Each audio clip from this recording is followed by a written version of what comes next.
అబ్బా, భూమి పగిలింది అంటే ఇక్కడ కందగడ్డ వెళ్తుంది. ఆహా,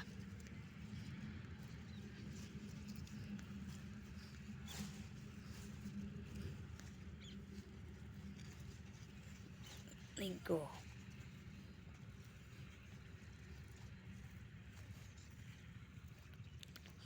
చెప్పలే చెప్పలే చెప్పలే, కందగడ్డ కందగడ్డ ఇల్లుని.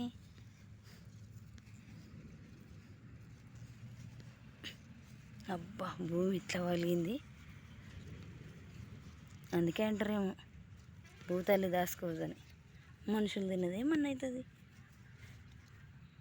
అమ్మో, ఇంత దూరం నువ్వే తల్లి. నువ్వు ఎక్కడ గడ్డవు, ఈ చెట్టు గడ్డవు, ఆ చెట్టు గడ్డవు, రెండు నేనే. అమ్మో, తవ్వగలుగుతానా?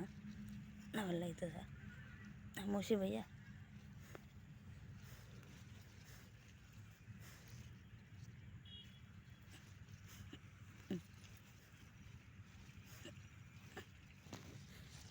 గడ్డ అయితే దొరికింది ఫ్రెండ్స్. దీన్ని ఎట్లా చేసినా తీసేస్తా.